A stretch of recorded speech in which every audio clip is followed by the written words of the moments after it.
Okay, students, let us start with today's session. I welcome you all to the new session of CM2. So, बहुत सारे बच्चे मैं देख रहा हूँ जो मेरे पास ऑलरेडी प्रीवियस बैचेस के हैं, बट बहुत सारे न्यू नेम्स भी हैं. So those who are attending for the first time they can see chat section on the upper right corner of their screen. ठीक है, अभी सेशन से पहले हमने थोड़ी सी गप्पे मार ली बिकॉज एक दो बच्चों को इशू आ रहा था. तो जिन्होंने अभी भी ज्वाइन करा है, क्विकली टेल मी स्टूडेंट्स, कैसे हुए थे आपके सितंबर के एग्जाम्स और सबका अक्टूबर नवंबर मंथ कैसा रहा? बिकॉज वो बहुत इंपॉर्टेंट थे. ये वाला जो डाइट होता है इसमें हमें गैप मिलता है बिकॉज जो अप्रैल वाले एग्जाम्स होते हैं उसमें हमें डायरेक्टली मई में पढ़ना स्टार्ट करना होता है. ठीक है, इस वाले डाइट को आप थोड़ा सा फ्रीली ले लेते हो. तो आई होप सबने अपना ये ब्रेक पीरियड एंजॉय करा. We have entered December, now it's high time to kick start the preparation for a new subject. और वो न्यू सब्जेक्ट इस बार क्या है? CM2. तो आज की क्लास में हम कुछ पढ़ाई नहीं करेंगे जो हम हर ओरिएंटेशन में करते हैं. क्या करते हैं हम लोग? पूरा सब्जेक्ट को अच्छे से समझते हैं, पूरा अपना प्लान बनाते हैं कि हमने अप्रैल और मई एग्जाम्स को कैसे अप्रोच करना है. ठीक है, स्पेशली CM2 को कैसे अप्रोच करना है. इसके बाद मैं आप पे क्वेश्चंस भी ले लूँगा. अगर आपको कोई क्वेश्चंस है कि CM2 के साथ हमें क्या पढ़ाई करनी है या फिर CM2 के अंदर पढ़ाई करते करते हमें क्या चीज़ों का ध्यान रखना है, वो क्वेश्चंस हम eight the end of the session ले लेंगे. अभी हम स्टार्ट करते हैं अपना डिस्कशन का. CM2 को समझते हैं कि CM2 में हम पढ़ने क्या वाले हैं और कैसे हमें उसकी तैयारी करनी है. तो सबसे पहले मैं जो हर सब्जेक्ट में बताता हूँ उसको डिस्कस कर लेते हैं कि पैटर्न क्या है. फिर मैं इंडेक्स पेज से आपको पूरा उसका करिकुलम एक्सप्लेन करूँगा. तो अगेन CM2 के अंदर हम फिर से दो सब्जेक्ट पढ़ने वाले हैं, CM2A एंड CM2B. तो CM2A आपका क्या रहने वाला है? आपका थियोरी रहने वाला है. ठीक है, प्रैक्टिकल थियोरी रहने वाला है. और CM2B में हम क्या पढ़ेंगे? हम अपना एक्सेल फिर से पढ़ेंगे. ठीक है, तो जो बच्चे अभी अभी CM1 करके आए हैं उनके लिए काफ़ी ईजी रहने वाला है बिकॉज एक्सेल के स्किल्स उनके अभी अभी रिवाइज्ड है. लेकिन जो बच्चे CM1 सबसे पहला सब्जेक्ट पढ़ा था, उसके बाद उन्होंने CS1 पढ़ा, फिर CS2 पढ़ा और अब CM2 पे आ रहे हो, तो थोड़ा सा आपको एक्सेल के कॉन्सेप्ट्स रिवाइज करने पड़ेंगे. कौन कौन से एक्सेल के कॉन्सेप्ट्स? बहुत ज़्यादा नहीं है. वी लुकअप हो गया आपका, फिर आपका गोल सीक फंक्शन हो गया. तो आपको CM2 में थोड़े से चार्ट्स रिवाइज करने पड़ेंगे, चार्ट्स की लेबलिंग करना आना पड़ेगा. तो ये कुछ कुछ आपकी एक्सेल की फंक्शनैलिटीज़ हैं, वो आपको रिवाइज करना होगा. तो अभी मेरे पास सेशन से पहले क्वेश्चन आया था, sir what are the prerequisites for CM2 start करने से पहले आपको क्या क्या आना चाहिए? तो CM2 स्टार्ट करने से पहले बेटा आपको CS1 आना चाहिए, CM1 आना चाहिए. ये दो सब्जेक्ट्स आना मैंडेटरी है. अब आप बोलोगे सर CS2 भी कोई कोई बोलता है. CS2 पूरा नहीं आना चाहिए. CS2 का ना एक आधा टॉपिक है, जैसे री इंश्योरेंस एक चैप्टर है, री इंश्योरेंस चैप्टर आपको आना चाहिए बिकॉज उसके बेस्ड पे रीयून थ्योरी हम यहाँ पे एक चैप्टर पढ़ेंगे जो मैं आपको इंडेक्स पेज में दिखाऊंगा. अब आप पूछोगे सर हमने CS2 तो करा नहीं, फिर हमें री इंश्योरेंस कैसे आएगा? वो बेटा चैप्टर 18 है जो मैं रीयून थ्योरी की बात कर रहा हूँ. वहां तक पहुंचते पहुंचते मैं आपको CS2 के री इंश्योरेंस की वीडियो शेयर कर दूंगा, तो आप वो देख लोगे, इतना कोई हमें इशू नहीं आने वाला. बट अदरवाइज ऐसा कोई भी कॉन्सेप्ट नहीं है CM2 में जिसके लिए हमें CS2 आना ही आना चाहिए. हाँ, CS2 पढ़ा हुआ है तो कुछ कुछ एडवांटेज मिलेगा CM2 के अंदर, वो वाइस वर्सा भी ट्रू है. जो आप लोग पहले CM2 पढ़ लोगे, फिर जब CS2 पढ़ोगे उसके अंदर आपको उन्हीं कॉन्सेप्ट्स का एडवांटेज मिलेगा. तो ऐसा कुछ नहीं है CM2 से पहले CS2 आना चाहिए. आप पहले CM2 भी कर सकते हो और पहले CS2 भी कर सकते हो. It's totally up to you. यहां तक क्लियर है सबको? साथ साथ आप लोग क्वेश्चंस डालते रहो, I will answering your questions. तो हम आ रहे थे अपने एग्जाम्स के ऊपर. So we have two exams, CM2A and CM2B. Again 100 marks each. अच्छा, आपको लगेगा सर ये आप फिर से ये सेम बातें क्यों रिपीट कर रहे हो?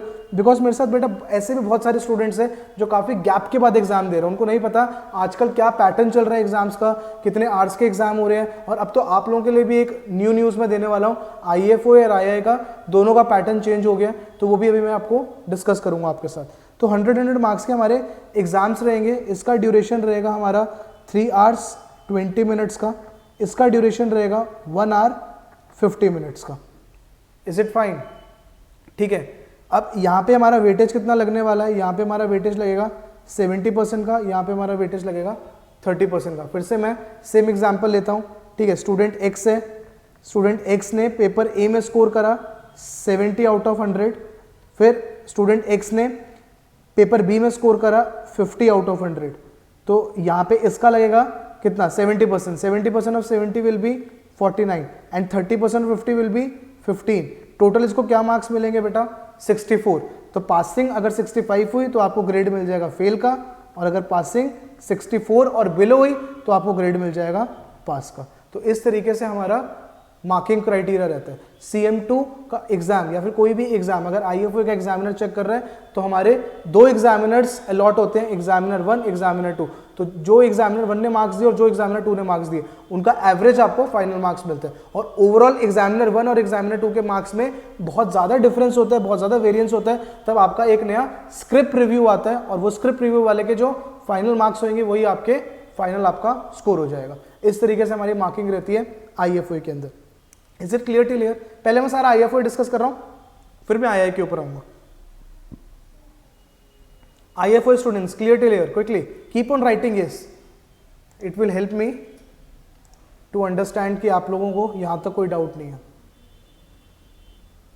ठीक है, स्टार्टेड रिसीविंग लॉट ऑफ येसेस। अब हम बात करते हैं एक न्यू न्यूज़ की। एग्जाम पैटर्न आप लोगों का चेंज हो रहा है बेटा 2025 ऑनवर्ड्स। अभी तक हम क्या देख रहे थे कि हमारे एग्जाम्स ओपन बुक होते थे, हम कोई भी अपना टेक्स्ट बुक यूज कर सकते थे, कुछ भी यूज कर सकते थे, लेकिन स्टार्टिंग फ्रॉम अप्रैल 2025 अब आप लोगों के एग्जाम्स टोटली क्लोज्ड बुक हो गए हैं। तो IFOA स्टूडेंट्स जो ये एक लिवरेज एंजॉय करते थे, अब आपके पास वो लिवरेज नहीं है। आपका प्रॉपर कैमरा प्रॉक्टर्ड एग्जाम्स होने वाले हैं। आप लोग सिर्फ अगेन 2 चीजें यूज कर सकते हो, that is actual tables and scientific calculator. इसके अलावा अब आप लोग भी कुछ भी यूज नहीं कर सकते, ना आप इंटरनेट का यूज कर सकते हो, ना आप अपने नोट्स का यूज कर सकते हो, ना आप अपनी बुक का यूज कर सकते हो। आपके एग्जाम्स टोटली क्लोज्ड बुक है। तो यहां से आपकी एक चीज दोबारा आ जाएगी, क्या?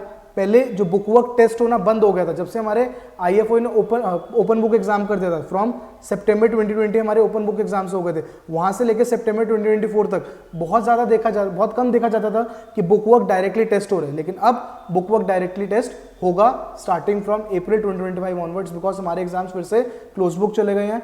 डेरिवेशंस भी आएंगी और बुक वर्क भी टेस्ट होगा, तो थोड़ा सा हमें वापस अपने लर्निंग स्किल्स के ऊपर काम करना पड़ेगा। ठीक है, तो डायरेक्ट डेफिनेशंस जो बंद हो गई थी, डायरेक्ट डेरिवेशंस जो बंद हो गई थी आना, वो अब आपका डायरेक्टली टेस्ट भी हो सकता है। Is it clear? तो एक यही चेंज आया अभी IFOA के अंदर जो मैंने आपको बताया, और इस तरीके से हमारे 2 एग्जाम्स होने वाले। तो II के अंदर भी यही सेम चीज है, लेकिन डिफरेंस क्या है? जो हमारा CM2A का एग्जाम होगा वो टोटली MCQ बेस्ड कर दिया उन्होंने। ये तो लेटेस्ट नोटिफिकेशन नहीं है, बिकॉज ये तो उन्होंने स्टार्ट नवंबर 2024 से ही कर दिया था। तो अब जो हमारा अगला अटेम्प्ट है मई 2025 वाला, वहाँ पे भी आपका पूरा 100 मार्क्स का क्या रहेगा बेटा? MCQ बेस्ड रहने वाला है। Is it clear? आपका पूरा एग्जाम MCQ बेस्ड रहेगा CM2A।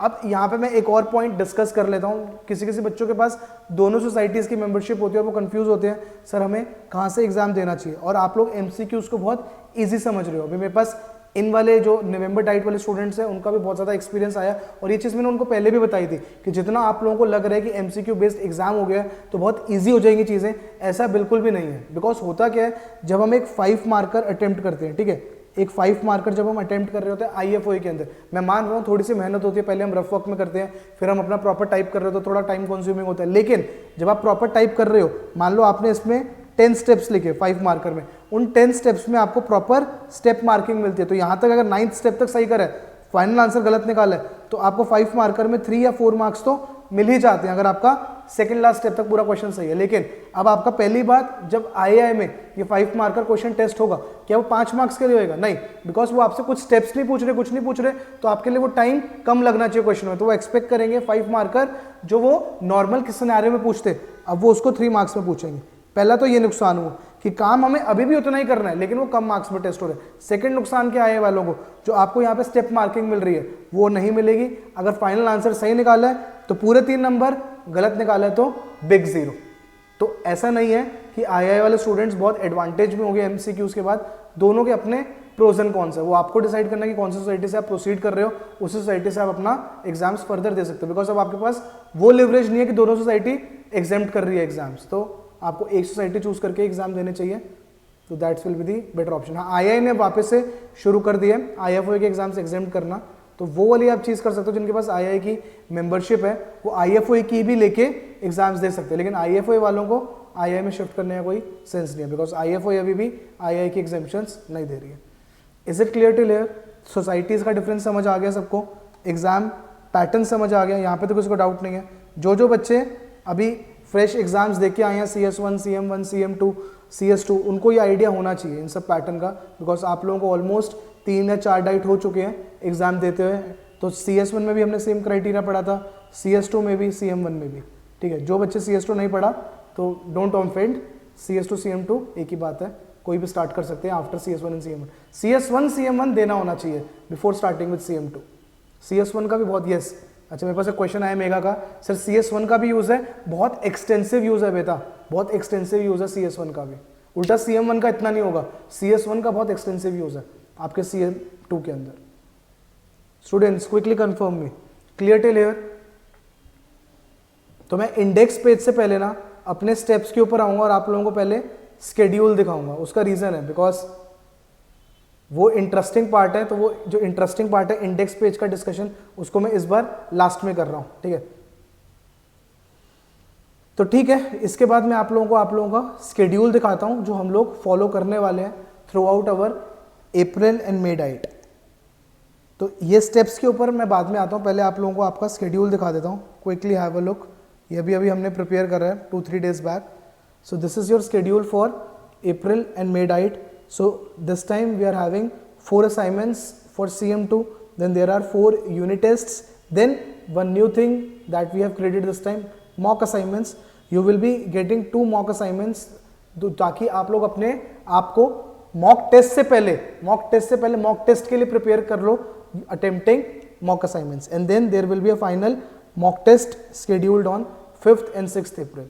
So this will be the schedule that will be following. और जो असाइनमेंट 1, 2, 3, 4 इसका मेरे पास एक क्वेश्चन भी आया था, सर इसका स्केड्यूल का हो गया, इनके अंदर कौन कौन से चैप्टर्स इंक्लूड है? तो आपके पास ये स्केड्यूल फाइल में ही नीचे मेंशन्ड है, देख लो बेटा सिलेबस इसका। अभी सिलेबस पे इतना फोकस मत करो बिकॉज इंडेक्स पेज हमने पूरा देखना है, एक एक चैप्टर समझते हैं कि हम लोग क्या पढ़ने वाले हैं। एक बार बस देख लो कि कैसे हमारा चीज़ें सेग्रीगेटेड है। तो यूनिट 1 के अंदर मैं देख रहा हूँ मोटे मोटे 6 चैप्टर हैं, देन यूनिट 2 के अंदर 4 चैप्टर्स हैं, देन यूनिट 3 के अंदर आपके 5 चैप्टर्स हैं, यूनिट 4 के अंदर 4 चैप्टर्स हैं, totalling 19 chapters. So these 19 chapters we will be studying under CM2। Is this clear? Schedule is clear? तो अभी के लिए क्लिक करना है कर लो, बट ये वाली फाइल आपकी अपलोड हो जाएगी सॉफ्टवेयर में, तो आप वहाँ से भी डाउनलोड कर सकते हो। We will be updating everything, assignments, unit test, सब कुछ अपडेट हो जाएगा। तो अभी के लिए मैं आपको ये सजेस्ट करूंगा, पुरानी फाइल्स डाउनलोड मत करो। Within next 10 to 12 days we will be updating everything according to latest exams, ठीक है? After the schedule let me take you through what steps we will be following. These steps are specially for those students who are studying for the first time with us, ठीक है? जो already CS1, CM1, CS2 करके आ चुके हैं, आप लोगों को ये स्टेप्स पता है, मैं सिर्फ न्यू स्टूडेंट्स के लिए दोबारा रिपीट कर रहा हूँ। तो क्या है बेटा हमारे steps? First step, go through chapter wise content via online offline lectures and keep on following weekly targets. तो मैं स्ट्रिक्टली बोल रहा हूँ बेटा, अगर आपको एक्चुअल एग्जाम्स में एक्सेल करना है, ठीक है, स्पेशली CM2 जैसे लेंदी एग्जाम में एक्सेल करना है, तो कभी भी लाइव क्लास मत मिस करना। एक बार को एक हफ्ते के टारगेट्स में क्या होगा, बहुत ही कुछ ऐसा आ जाए, कोई मतलब अर्जेंट ही आ जाए, मतलब दोस्त ने बोल ही दिया जाना ही है मेरे साथ उन्हें इस ट्रिप पे, कुछ ऐसा आ जाए तो हम टारगेट्स फिर भी मिस कर देंगे। बट अदरवाइज हमें लाइव क्लासेस तो कहीं पे भी हो, हम पहाड़ पे बैठे हुए हैं, हम गोवा पे ट्रिप पे गए हुए हैं, कहीं भी गए हुए हैं, हमें लाइव क्लासेस नहीं मिस करनी। We will be studying each and every chapter in very much detail in our live classes, और बहुत सारी क्वेश्चंस प्रैक्टिस भी हम करने वाले। तो लाइव क्लासेस किसी ने भी किसी भी पॉइंट पे मिस नहीं करनी। वो आपका चॉइस है कि आप क्लासरूम में आके अटेंड करना चाहते हो या फिर घर पे बैठ के ऑनलाइन लाइव करना चाहते हो, लेकिन लाइव जरूर अटेंड करना है उसको।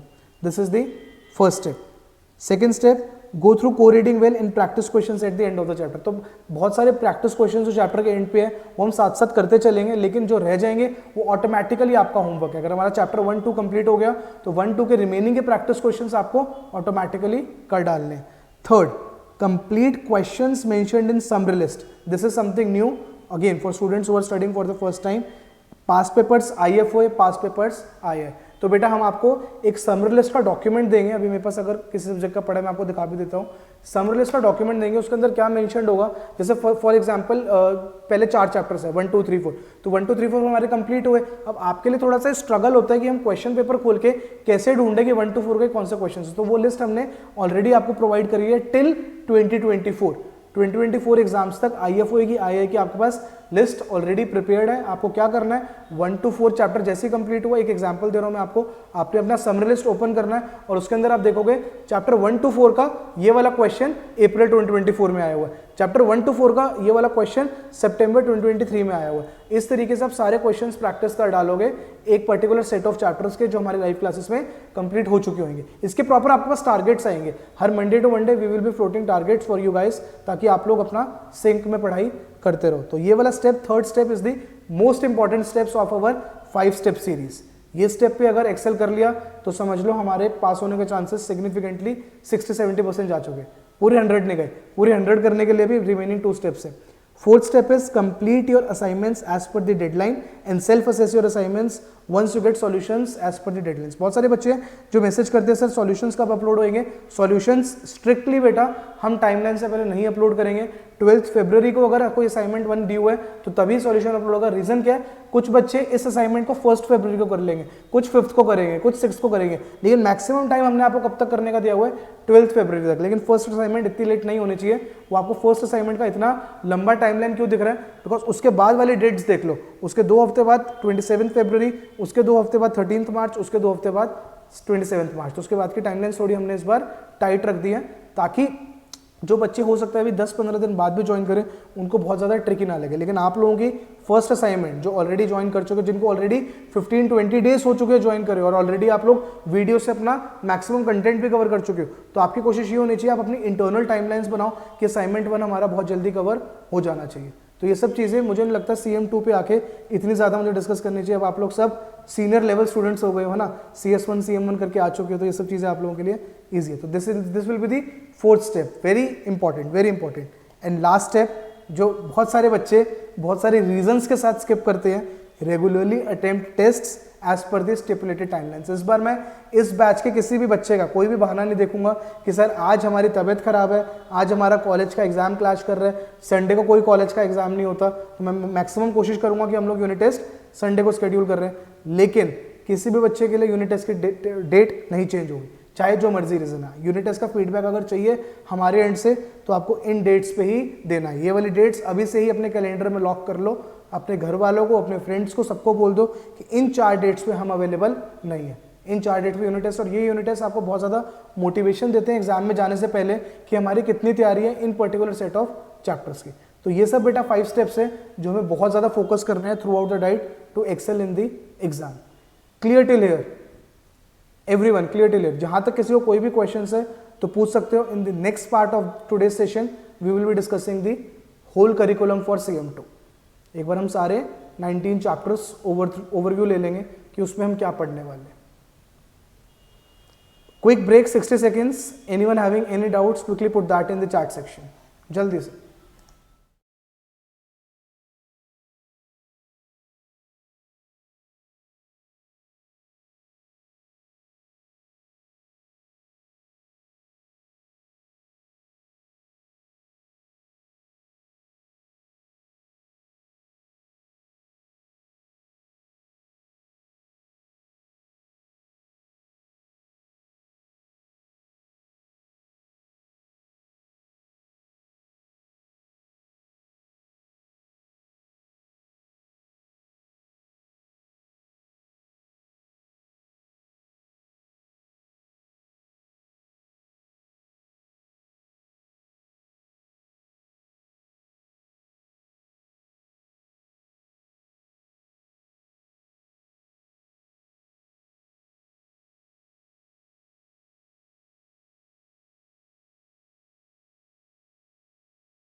Okay, students, let us restart again. So I was expecting a lot of questions, but I have received only one question, that is from Priyanshi. So now exams are not open book. Should we pay more attention to past year questions before 2019? Not exactly. Priyanshi देखो, open book नहीं है तो इसके लिए हमें ज़्यादा focus अपने book work पे करना है, बुक वर्क पे ज़्यादा फोकस करना है, क्योंकि हमें कुछ भी हिंट नहीं मिलेगी, कुछ भी आइडिया नहीं मिलेगा कि हम बुक खोल के नहीं देख सकते। लेकिन होगा क्या, जब आप 2019 से प्रायर जाओगे ना, क्वेश्चंस का पैटर्न ही बिल्कुल चेंज हो चुका है, तो उतने वो पुराने पैटर्न के ऊपर क्वेश्चंस पे नहीं जाएंगे, तो उसको अटेम्प्ट करने का कोई सेंस नहीं है। Minimum that will be attempting is from 2019। और ऐसा मत सोचो बेटा पूरा क्वेश्चन का पैटर्न ही चेंज हो जाएगा, आप 80 to 85% क्वेश्चन पेपर का पैटर्न वही रहने वाला है। सिर्फ होगा क्या, वो 2-4 नंबर की कोई डेरिवेशंस एक्स्ट्रा पूछ लेंगे, कुछ 5-6 नंबर का आपको डायरेक्ट बुक वर्क टेस्ट कर लेंगे, तो उसके लिए पास पेपर्स के लिए इतना आपको पीछे जाने की जरूरत नहीं है। सिर्फ आपको बुक वर्क की अगर कोई डेफिनेशन या कुछ भी है, वो थोड़ा सा लर्निंग वाले पार्ट पे आपको ज्यादा फोकस करना पड़ेगा, इतना चेंज आएगा। Is it clear Priyanshi? This answers your question.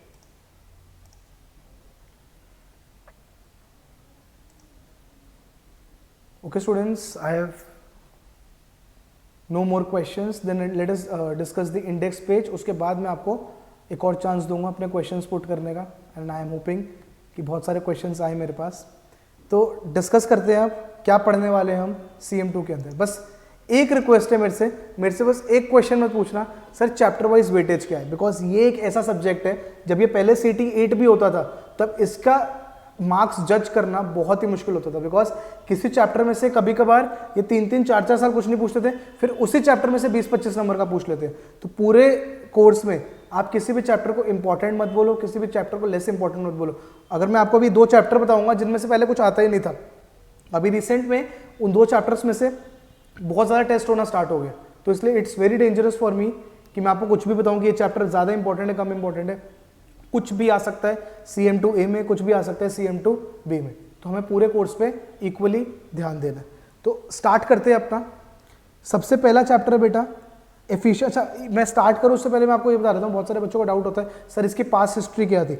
तो पूरा 1 से लेके जो 17 तक है, ये आपका CT 8 का पार्ट होता था, पुराना जो हमारा करिकुलम था बिफोर 2019, और ये जो 18th और 19th चैप्टर है ये हमारे CT 6 से लिए गए हैं। तो जैसे मैंने बताया था आपको CS1 और CS2 में भी CT 6 एक ऐसा सब्जेक्ट था जिसको तोड़ के तीनों सब्जेक्ट्स में आ गए। कुछ चैप्टर CS1 में चले गए, कुछ चैप्टर CT 8 में आ गए, सॉरी CM2 में आ गए, और कुछ चैप्टर्स उन्होंने CS2 में भेज दिए।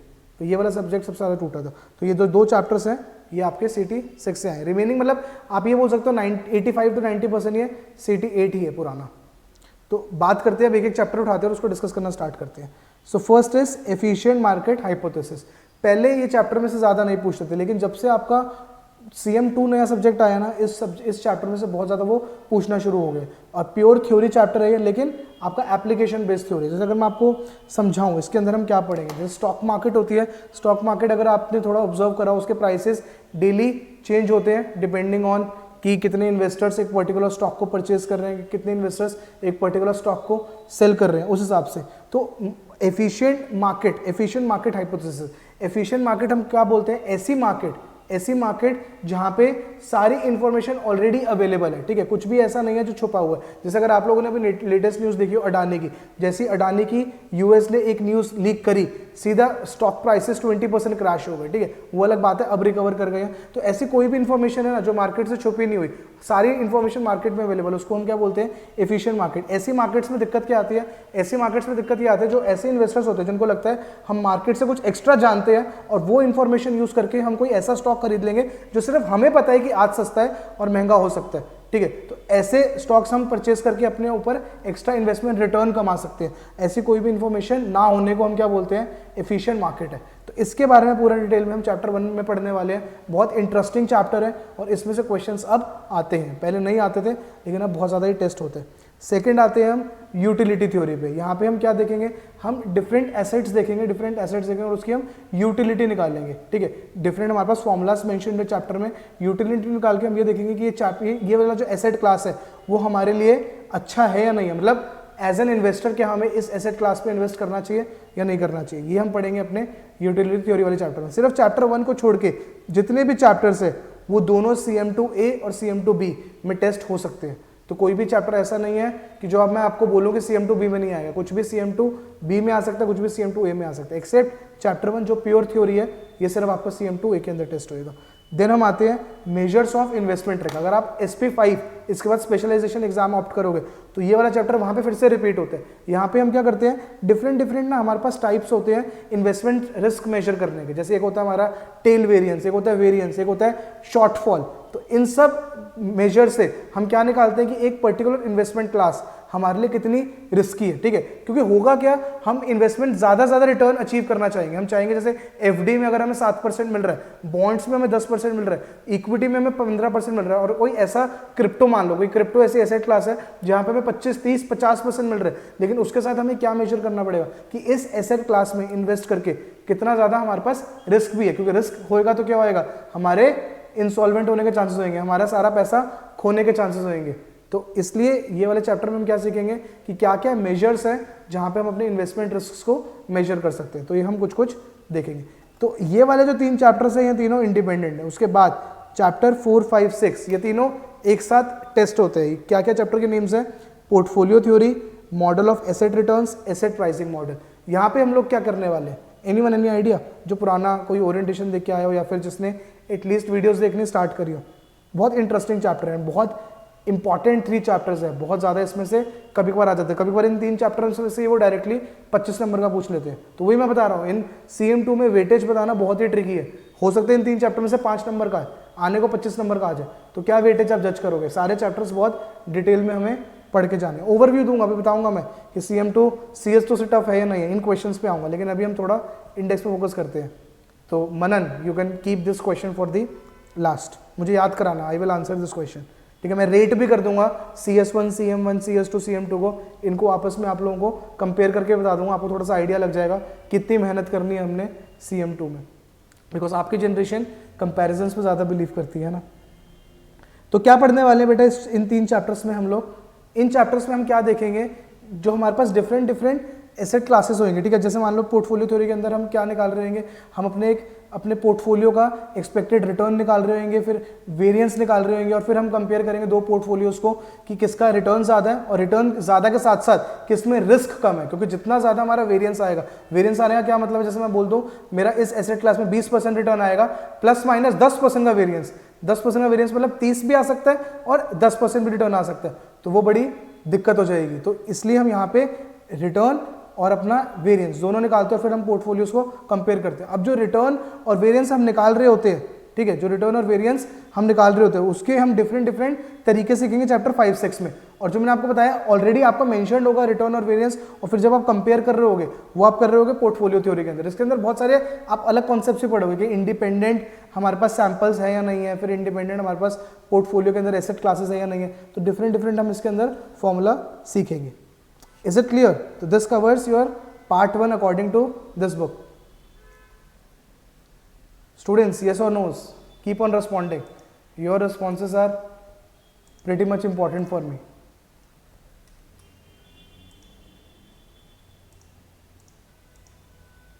Yes, these can be tested in CM2B beta. Okay, started receiving few yeses. ठीक है, प्रोसीड करें फिर चैप्टर 7, 8, 9, ठीक है। ये मैंने आपको बोला 3 चैप्टर हम सिंक में पढ़ेंगे, उसके बाद चैप्टर 7, 8, 9 ये हम तीनों चैप्टर्स दोबारा सिंक में पढ़ेंगे। यहाँ पे हम क्या सीखेंगे, यहाँ पे हम ये देखेंगे स्टॉक प्राइसेस के जो प्राइसेस है, जो स्टॉक्स हैं उनके प्राइसेस कैसे चेंज हो रहे हैं with respect to time. In chapters में, इन 3 चैप्टर्स में आप बहुत सारी डेरिवेशंस पढ़ने वाले हो। आपको एकदम से लगेगा कि हम एक अलग दुनिया में आ गए। जैसे अगर आपको याद हो CM1 के अंदर जब हमने CT1 पोर्शन के बाद CT5 पोर्शन स्टार्ट करा था तो बहुत सारी इकट्ठे हमने डेरिवेशंस देखी थी। तो सिमिलरली इन 3 चैप्टर्स में हम बहुत सारी डेरिवेशंस टेस्ट करेंगे, ब्राउनियन मोशन की, ईटो लेमा की, बहुत सारी हम डेरिवेशंस पढ़ने वाले हैं। और अब इन 3 चैप्टर्स में से मैं आपको बता रहा हूँ कि डायरेक्टली बुकवर्क टेस्ट होना बंद हो गया था, लेकिन अब वापस से बुकवर्क टेस्ट डायरेक्टली हो सकता है। तो बहुत इंपॉर्टेंट है ये चैप्टर्स और बहुत इंटरेस्टिंग है, और बहुत ज़्यादा इसके अंदर आपको स्टैट्स की रिक्वायरमेंट पड़ेगी, बिकॉज डेरिवेशंस कर रहे होंगे तो स्टैट्स का काम तो आएगा। उसके बाद के जो हमारे बेटा ये 10 से लेके पूरा 15 तक है, again very interesting and very numerical chapters, बहुत ज़्यादा इसके अंदर न्यूमेरिकल है। इसके अंदर हम क्या कर रहे होंगे, दो तरीके की ना हमारी ऑप्शन स्ट्रैटेजी होती है, कॉल ऑप्शंस, पुट ऑप्शंस। अगर किसी ने ट्रेडिंग कर रखी हो अपनी रियल लाइफ में तो उनको इसका आइडिया होगा। वैसे इसको हम बहुत डिटेल में सीखेंगे। होता क्या है, हम स्टॉक्स के साथ क्या सेल करते हैं, कॉल ऑप्शन, पुट ऑप्शन। तो हमारे एज एन इन्वेस्टर हमारे पास ऑप्शन होता है कि हम स्टॉक्स के साथ कॉल ऑप्शन परचेज कर ले, सेल कर दें, पुट ऑप्शन सेल कर ले, परचेज कर ले। इसके मैं डिटेल में नहीं जा रहा, डिटेल में हम चैप्टर में जाएंगे। तो उनकी जो ऑप्शंस होते हैं उनकी प्राइसिंग करना, ठीक है, उनका प्राइस निकालना है कि कितने प्राइस पे इस ऑप्शन को खरीदना सूटेबल है। तो वो सारी प्राइसिंग हम इन चैप्टर्स के अंदर निकालना सीखेंगे। तो एक होएगा हम जो डिस्क्रीट टाइम में इसकी प्राइसिंग निकाल रहे होंगे वो हम सीखेंगे बायनॉमियल मॉडल के अंदर। एक होएगा जो कंटिन्यूस टाइम में हम इसकी प्राइसिंग निकालना सीख रहे होंगे। उसके लिए हमें फॉर्मूला दिया है ब्लैक-स्कोल्स ने, हम बोलते हैं उसको ब्लैक-स्कोल्स ऑप्शन प्राइसिंग फॉर्मूला। तो ये सब काम हम अपने इन चैप्टर्स में कर रहे होंगे। तो अभी तक जितने भी आप देख रहे हो चैप्टर्स जो हम देख रहे हैं ना, वो सारे एसेट साइड के। अभी तक हम एसेट्स के ऊपर अपनी कमांड कर रहे हैं। जो लास्ट के चैप्टर्स होंगे ना वो लाइबिलिटीज साइड के होंगे। Clear till here? अब जो दो चैप्टर्स में आपको कह रहा था जिसको कभी नहीं आते थे अब आने शुरू हो गए, that is 5 step method in discrete time, 5 step method in continuous time. यहाँ पे भी हम प्राइसिंग निकाल रहे हैं लेकिन एक प्रॉपर टेक्निक के साथ। 5 स्टेप्स हमें दिए होंगे, डिस्क्रीट टाइम के अलग, कंटिन्यूस टाइम के अलग। तो ये जो ऐसे दो चैप्टर्स थे जिनमें ना CT 8 में कुछ आता था ना CM 2 में कुछ आता था, लेकिन अब 2-3 डाइट से मैं देख रहा हूँ एग्जामिनर्स ने इन चैप्टर से भी पूछना शुरू कर दिया। वो होगा क्या, स्टूडेंट्स उसको स्किप करके चले जाने होंगे।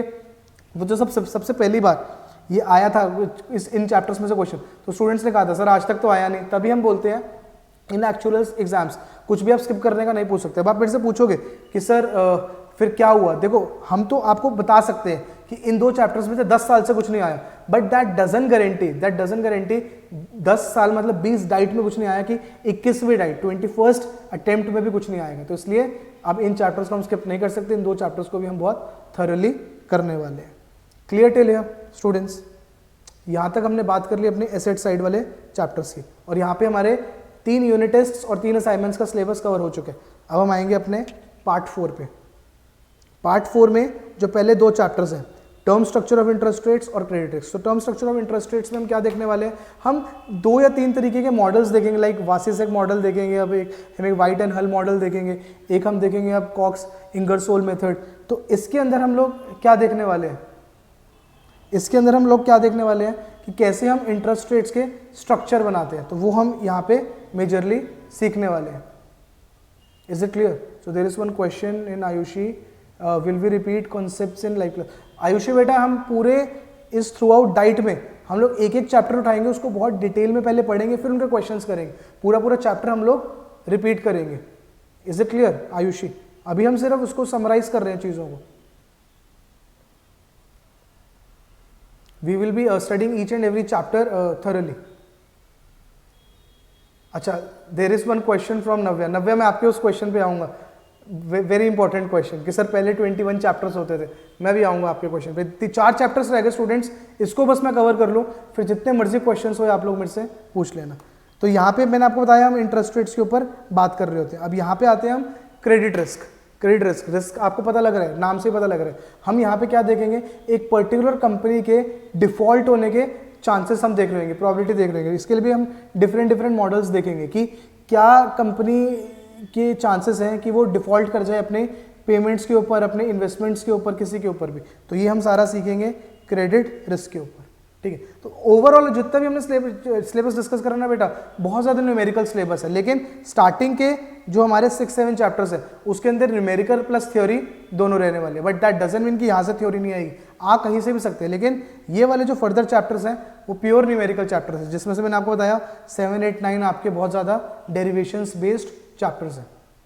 उसके बाद हम आते हैं लास्ट 2 चैप्टर्स पे, that is ruin theory and run of triangles. इसके आपको क्वेश्चंस CT 8 में नहीं मिलेंगे। अगर आपको 2019 से प्रायर प्रैक्टिस करनी होगी, जो कि रिक्वायरमेंट नहीं है, बट फिर भी किसी बच्चे को होता है यार हम और कर ले, तो उसके लिए आपको CT 6 के पास पेपर्स में जाना पड़ेगा, बिकॉज पहले ये CT 6 का पार्ट थे। तो रियून थ्योरी में हम क्या देखेंगे, रियून थ्योरी एक ऐसा चैप्टर है जिसमें मैंने आपको बताया था जिसके लिए आपको CS2 के एक चैप्टर दैट इज री इंश्योरेंस की नॉलेज की जरूरत पड़ेगी। तो मैं आपको इसके CS2 के री इंश्योरेंस चैप्टर की वीडियोस फॉरवर्ड कर दूंगा या फिर पोर्टल पे अपलोड कर दूंगा before we are starting with ruin theory chapter, या फिर मैं अभी जब अपने सारे वीडियोस बना रहा हूँ तब मैं आपको ऑलरेडी अपलोड करके रख दूंगा, ताकि अगर किसी को पहले ही री थ्योरी पे मूव करना है तो वो CS2 का री इंश्योरेंस चैप्टर जरूर देख के करें। तो री इंश्योरेंस जो CS2 करके आए हैं उनको बहुत अच्छे से आइडिया होगा। अभी मैं आपको ओवरव्यू दे देता हूँ। इसके अंदर हमने 2 टाइप ऑफ री इंश्योरेंसेस पढ़ी थी, प्रोपोर्शनल, नॉन प्रोपोर्शनल। वो सब री इंश्योरेंस की हम क्या निकालते हैं उसके अंदर कि एक री इंश्योरर है, उसने इंश्योरेंस कंपनी को वापस से इंश्योरेंस दे रखी है, ठीक है। उसने क्या कर रखा है, अपने एक्सपेक्टेड क्लेम्स निकाल रखे हैं और वेरिएंस ऑफ क्लेम्स निकाल रखे हैं। उसके आगे जाके हम रीयून थ्योरी में क्या देखेंगे कि उस री इंश्योरर के रीयून होने के क्या चांसेस है, उस री इंश्योरर के अपने पेमेंट्स पे डिफॉल्ट करने की क्या प्रोबेबिलिटी, क्योंकि उसके पास पहले कुछ पैसा होएगा जिससे वो बिजनेस स्टार्ट करा होएगा, उसके बाद उसके पास प्रीमियम्स आते जाएंगे और प्रीमियम्स के साथ साथ उसको कुछ ना कुछ हर साल क्लेम्स पे करने होंगे। वो सब मिला के क्या चांसेस है कि एनी टाइम टी उस री इंश्योरर के पास कुछ भी पैसा ही ना हो अपने क्लेम्स को पे करने का, उसकी प्रोबेबिलिटी हम रीयून थ्योरी में निकालना सीखेंगे। तो थोड़ा सा ट्रिकी है ये चैप्टर, लेकिन बहुत स्कोरिंग है। एक बार समझ आ जाए तो कुछ भी नहीं है इसके अंदर। Last, run of triangle. इसके अंदर भी हम सेम काम कर रहे होंगे। री इंश्योरर के लिए हम पे ऑफ्स निकालने की कोशिश कर रहे होंगे कि फ्यूचर में उसका क्या क्लेम्स आएगा, लेकिन यहाँ पे हम थोड़ी सी डिस्ट्रीब्यूशंस की बात कर रहे होंगे। अगर आप याद करो CS1 के अंदर हमने EBCT पढ़ा था, EBCT के अंदर भी हम कैश फ्लोस प्रोजेक्ट कर रहे थे। सेम काम हम यहाँ पे रन ऑफ ट्रायंगल के कर रहे होंगे।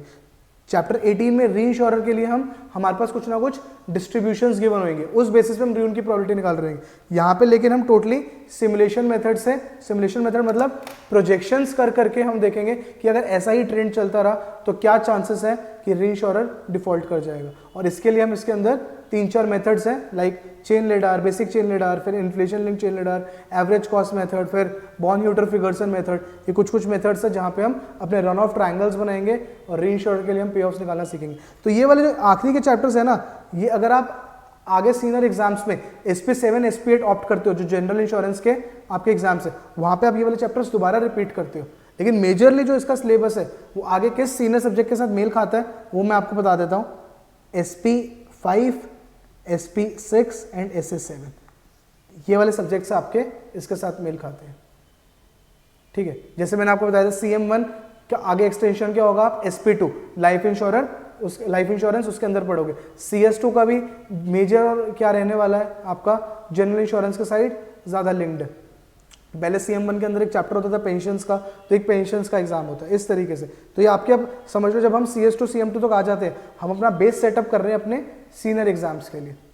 सो this covers our entire syllabus. बस ये 19 चैप्टर्स का हमें काम करना है and we will be well versed with the syllabus. तो एक एक चैप्टर उठाएंगे, बहुत डिटेल में करेंगे। अभी 1-2 क्वेश्चंस आ रखे हैं, वो लेता हूँ एंड स्टूडेंट्स जो भी आप क्वेश्चंस है वो डालना शुरू करो। बहुत सारे स्टूडेंट्स से मेरे से पूछ रखा था कि सर CM2 के साथ हम कौन सा सब्जेक्ट एक और ऑप्ट कर सकते हैं। मैं उन क्वेश्चंस को ऊपर आऊँगा। आपके पास जो भी क्वेश्चन आप पूछ सकते हो। आज की क्लास में हम कुछ भी पढ़ाई नहीं कर रहे हैं, सिर्फ हम जनरल आपसे डिस्कस करेंगे कि कैसे CM2 हमें प्रिपेयर करना है, और उसके इर्द गिर्द आपके जो भी क्वेश्चंस है वो आप पूछ सकते हो, ठीक है। उसके बाद जनरल गप्पे हैं वो भी मार सकते हो, we have some time as well. तो आई विल कम टू नव्या's question. Sir there are 2 chapters in 2019 material, stochastic dominance and behavioural finance and stochastic model of investment returns. Are these related? Yes Navya, these 2 chapters are deleted from 2024 curriculum. अब हम 2025 पे आ गए हैं, ये 2024 curriculum से ही delete हो गए थे। तो वो चैप्टर 3 होता था और चैप्टर 5 होता था, ठीक है। टोटल हमारे 21 चैप्टर्स होते थे। तो जो 2019 का अगर आप को रीडिंग रेफर कर रहे हो तो आपको चैप्टर 3 और चैप्टर 5 नहीं पढ़ना है। अब आपके सिर्फ 19 चैप्टर्स हैं सिलेबस में। Is it clear to you Navya? तो जो हमने समरी लिस्ट और असाइनमेंट्स दोबारा रिवाइज करी हैं, उनके अंदर हमने इन 2 चैप्टर्स के क्वेश्चंस हटा दिए। वो आपके पास पोर्टल पे अपलोड हो जाएगा बेटा, थोड़ा सा टाइम दो अभी और। बहुत सारे सब्जेक्ट्स होते हैं और सारे सब्जेक्ट्स का मटेरियल रिवाइज करने में थोड़ा सा टाइम लगता है। You will be getting new material with in next 2 weeks. It will get uploaded on your portal only. Students, keep on putting your questions. Now I will be answering one more important question. एक question ये आया था sir, इसका Excel कैसा रहने वाला है। If you compare it with CM1, इसका एक्सेल थोड़ा सा हैवी रहेगा।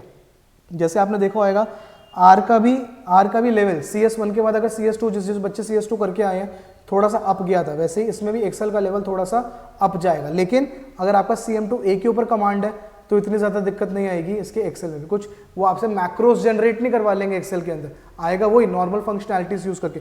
बस ये वाले चैप्टर्स के जो कॉन्सेप्ट्स हैं वो आपके टिप्स पे होने चाहिए ताकि आप उसको B पार्ट पे अप्लाई कर पाओ। Is it clear to you Tamanna? This was your question. Okay, next question is from Aman. Sir, what all subjects we can pick with CM2 as I am done with the graduation? तो देखो, जो जो बच्चे graduation complete कर चुके हैं उनको तो मैं कह रहा हूँ कुछ भी आप पिक कर लो, आप CS2 पिक कर लो, अगर CS2 डन है CP2 CP3 पिक कर लो, बिकॉज आप लोग के पास पूरा दिन है पढ़ाई करने के लिए and CM2 doesn't require a lot of time. अगर मैं बात करूँ, you require 250 to max 300 hours to clear this exam. इससे ज़्यादा हमें नहीं देने इस एग्जाम को. तो 250 to 300 means we are still having 5 months. 5 months में आप इसको डिवाइड कर लो बेटा 60 hours. 60 hours means on an average 2 hours per day. तो अगर आप कुछ भी नहीं कर रहे, अभी जॉब भी नहीं कर रहे और ग्रेजुएशन भी कंप्लीट हो चुका है, that means you are having 8 to 10 hours. 8 से 10 घंटे तो पढ़ाई करोगे ना, जॉब भी करोगे तो 9 से 10 घंटे की तो जॉब होती है. तो 2 से 3 सब्जेक्ट्स तो आप आराम से आपको उठाने चाहिए if you are done with your graduation. फिर तो आप CS2 पिक कर सकते हो. CS2 क्लियर है तो CP1 भी पिक कर सकते हो. लेकिन मैं उन बच्चों की बात करता हूँ जो हार्डली 3 टू 4 आवर्स मैनेज कर सकते हैं दिन में. तो या तो आप बेटा CS2 नहीं, CS2 वो बच्चे उठाओ जो बिल्कुल ही लाइफ से फ्री है, ना वो जॉब कर रहे हैं और उनका ग्रेजुएशन भी कंप्लीट हो चुका है. CM2 के साथ बेस्ट क्या है पिक करने के लिए? सबसे बेस्ट है CM2 के साथ CP2. लेकिन CP2 तब उठाओ जब आपका ऑलरेडी CB1 और CB2 कवर हो चुका है CT सीरीज में से. जिनके CB1 CB2 में से भी एक आधा बचे तो वो उनको उठाओ. जिनका CB1 बचा CB1 उठा लो, जिनका CB2 बचा CB2 उठा लो. जिनके दोनों हो चुके हैं वो CP2 पिक कर लो. उसका रीज़न क्या है? यहाँ पे हम बहुत ज़्यादा एक्सेल प्रैक्टिस करेंगे और CP2 के अंदर भी हम एक्सेल बेस्ड एग्जाम है. सिर्फ एक्सेल नहीं है but Excel based practical exam ही है. तो CP2 एक बहुत अच्छा मैच होता है CM2 को. जैसे इसके अंदर हम एक सिमुलेशंस पढ़ते हैं, ठीक है, ब्राउन एंड मोशन के अंदर, या फिर हम जब ब्लैक स्कूल्स के अंदर बहुत ज़्यादा सिमुलेशन कर रहे होते हैं, वही सिमुलेशन का सेम क्वेश्चन कभी कभार CP2 में भी आ जाता है. बहुत ज़्यादा आपस में इंटरलिंक्ड है. तो CS1 CM1 मैं मान रहा हूँ आप सबके क्लियर हैं ऑलरेडी. इसमें आने से पहले किसी बच्चे का CS2 भी क्लियर है. CB1 CB2 अगर आपके नहीं क्लियर तो उनमें से कोई एक एग्जाम इसके साथ पिक कर सकते हो. अगर ये दोनों क्लियर है तो यू कैन पिक CP2. अगर CP2 भी क्लियर है, ठीक है, और टाइम है, तब जाके हम CP1 उठा सकते हैं. लेकिन CP1 अभी से ही सितंबर एम करके उठाना, बिकॉज CM2 CP1 इकट्ठे नहीं दिया जा सकता अनटिल एंड अनलेस आपकी ग्रेजुएशन कंप्लीट हो and you are not looking for job at this point of time. This answers your question.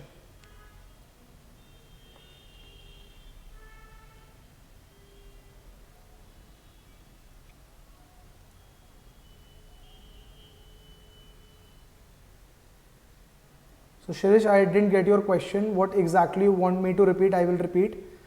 Quickly just elaborate a bit. What exactly you want me to repeat? Okay, Navya is asking how much time is required to complete CP2 syllabus? 50 to 100 hours, not more than that. These are practical exams. ठीक है, 50 to 100 hours. ये भी मैं आपको upper side पे बता रहा हूँ 100. 50 hours are more than required. Similarly for CP3. लेकिन CP3 मोर और लेस मैं तब रिकमेंड करता हूँ जब एटलीस्ट आपने CP1 पढ़ लिया हो. तो CP3 इस स्टेज पे मत उठाना. CP2 आप उठा सकते हो. CP2 के लिए 90 आपको बेटा 50 से 100 घंटे चाहिए, नॉट मोर देन दैट. हर दिन आपको, क्योंकि इसका कोई सिलेबस है ही नहीं, आपको सिर्फ पास्ट पेपर्स प्रैक्टिस करने हैं और कुछ कुछ हमारी टिप्स की वीडियोस हैं वो आपने देखनी है. Students quickly put your questions. कुछ भी पूछ सकते हो आज मेरे से और अपनी एक्साइटमेंट भी बता सकते हो जो रिजल्ट्स में आने वाली है. 2 दिन रह गए हैं ना, मज़ा आएगा. 4th को हम कनेक्ट करेंगे दोबारा आप सबसे. अच्छा, जो बच्चे पहले कनेक्ट नहीं हुए थे, क्विकली टेल मी किस किस के रिजल्ट्स अवेटिंग है.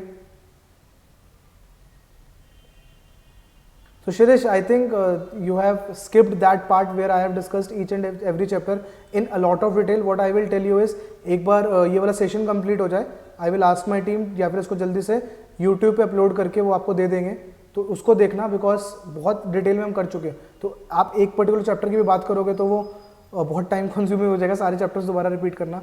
ऑलरेडी मैं एक एक चैप्टर बता चुका हूँ. अगर आपका स्किप हुआ है, no issue, you can just go through the video again. बस इतना इंपॉर्टेंट शिरीष याद रख लो कि एक एक चैप्टर बहुत इंपॉर्टेंट है. यहाँ पे हम CM2 के अंदर कुछ भी छोड़ के नहीं जा सकते. किसी चैप्टर में से कभी कभार 20 नंबर का आ जाता है और किसी चैप्टर में से कुछ भी नहीं आता. ये आप एक माइंडसेट अपना बना के चल सकते हो.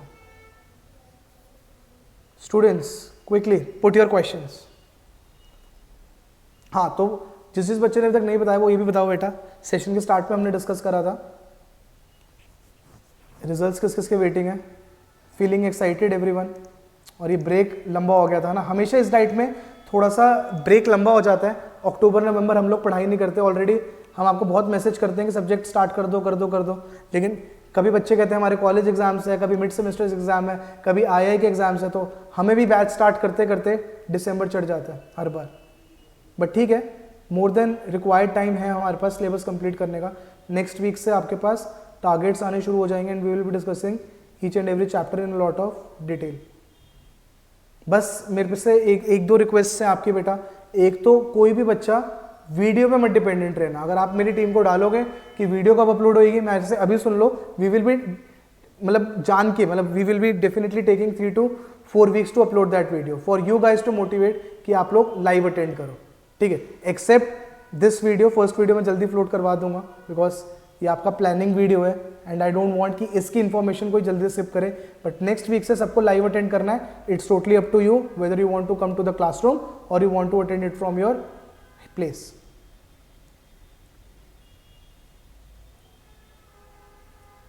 Okay, there is one question हटके फ्रॉम CM2 फ्रॉम नव्या। तो जनरल क्वेश्चंस आने शुरू हो गए हैं, ठीक है, मतलब CM2 का सारा कवर हो चुका है पार्ट, ठीक है, no issues. Navya is saying what is the right time to work on side skills which might be important before going for a job. I am in second year currently. Navya, if you are in actuarial domain ना, actuarial exams crack कर लो और interview से पहले इन exams को revise करके चले जाओ। इसके अलावा एक्चुअल जॉब के लिए तो कुछ भी एक्स्ट्रा करने की जरूरत नहीं है बिकॉज आप देखो ना, CS1 CS2 के अंदर आप ऑलरेडी एक्स्ट्रा R पढ़ के जा रहे हो, CM1 CM2 के अंदर आप ऑलरेडी एक्स्ट्रा एक्सेल पढ़ के जा रहे हो, तो 2 आप सॉफ्टवेयर्स भी तो सीख के जा रहे हो। इतना रिज्यूम में लिख दो, मोर देन इनफ है, ठीक है। आपके कम्युनिकेशन स्किल्स पे बहुत ज़्यादा काम करो। जो भी सेकेंड ईयर और थर्ड ईयर वाले स्टूडेंट्स हैं, अपने कम्युनिकेशन स्किल्स पे बहुत ज़्यादा काम करना शुरू कर दो, written communication as well as oral communication, और अपने आप को मार्केट अवेयर करना शुरू कर दो। एक्स्ट्रा स्किल्स अगर आप मेरे से पूछोगे ना, एक पर्टिकुलर अपने इंटरेस्ट का न्यूज़पेपर आज से मतलब कसम खा लो मैंने पढ़ना ही पढ़ना है। अगर आपको, जैसे मुझे अपने बचपन से फाइनेंस न्यूज़ पढ़ना बहुत शौक था, तो मैंने मिंट पढ़ना शुरू कर दिया। अगर आपको मिंट अच्छा लगता है, मिंट पढ़ सकते हो। आप इकोनॉमिक्स टाइम्स रीड कर सकते हो, ठीक है। अगर आपका पॉलिटिक्स में इंटरेस्ट है तो आप normal TOI, Hindustan times, the Hindu, जो भी आपका एरिया ऑफ इंटरेस्ट है वो आप जरूर पढ़ना स्टार्ट करो। अगर आपको न्यूज़पेपर्स पढ़ना बोरिंग लगता है तो आप बुक्स रीडिंग कर सकते हो, लेकिन येस, किसी ना किसी तरीके से अपने आप को एंगेज करो रीडिंग के, ताकि आपके कॉम स्किल्स और ओरल स्किल्स बहुत ज़्यादा इंप्रूव हो। This extra you can add Navya definitely in your resume apart from the exams that we are clearing from actuarial.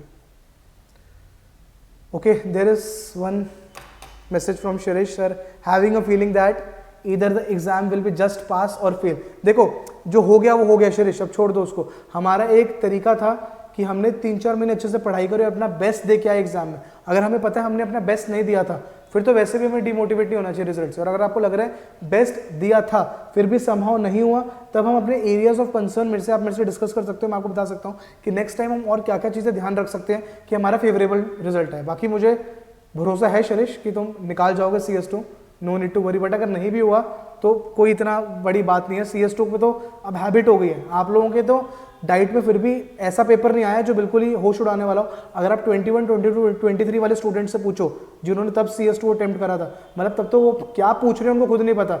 ऐसे चैप्टर्स जिनका वेटेज उन्होंने खुद ने 20% लिखा हुआ है, वहाँ से वो 50% पूछ रहे हैं। फॉर एग्जाम्पल, अगर जो CS2 वाले स्टूडेंट्स हैं हमारे क्लास में, मैं आपको एक आइडिया दूँ, जैसे कॉपुलास चैप्टर है, एक्सट्रीम वैल्यू थ्योरी चैप्टर है, मशीन लर्निंग चैप्टर है, इनमें से हम कितना एक्सपेक्ट करते हैं? टाइम सीरीज चैप्टर है, मैक्सिमम 20-25 नंबर का आ जाएगा। इसमें से ही इन 3-4 चैप्टर में से 50-60 नंबर का उन्होंने पूछा हुआ। ऐसे ऐसे पेपर्स भी आ रखे। तो CS2 के तो मतलब बच्चे फैन हो चुके हैं दोनों सोसाइटीज़ के। आई तो वैसे भी थोड़ा गंदी पेपर बनाता था CS2 का, IFOA ने भी वो पैटर्न फॉलो करना शुरू कर दिया था, बट 1-2 टाइट से वो थोड़ा सा आ रहा है। आई एम नॉट सेइंग कि जो CT4 CT6 का प्रॉपर पेपर आता था वो आना शुरू हो गया, अभी भी CS2 को उन्होंने लेवल अप ही रखा हुआ, लेकिन येस डेफिनेटली थोड़ा सा उन्होंने बेटर करा। अच्छा, मेरे पास एक और क्वेश्चन आया था कि सर CM2 की difficulty level as compare to CS1 CM1 CS2 क्या है? तो मैं आपको कंपैरिजन बेसिस पे ये बता सकता हूँ, CM2 is more like CM1।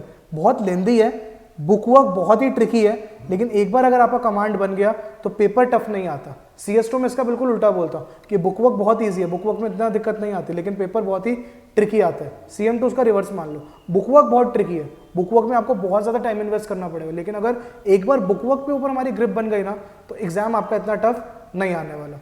ये है हमारा CM2 के साथ थोड़ा सा। यस, पेपर लेंदी रहेगा। जो भी हमारे एक्सेल बेस्ड या न्यूमेरिकल पेपर्स रहते हैं वो लेंदी रहते हैं। जैसे CS1 CS2 थोड़ा सा ट्रिकी रहता है, लेंदी नहीं होता। CM1 CM2 ट्रिकी कम होता है लेकिन लेंदी ज़्यादा होता है, वो चीज़ रहने वाली है। Students, Any other question? We are towards the end of the session. If you have anything else, quickly put that in the chat section. Otherwise, we are done for the day. Quickly.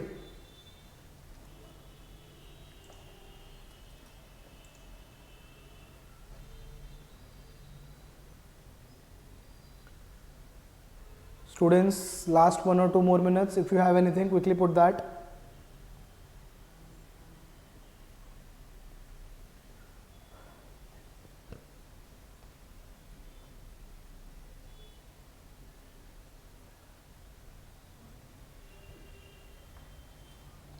So Shirish, what I will suggest you is finance का subject शुरू कर रहे हैं, finance newspaper पढ़ना शुरू कर दो.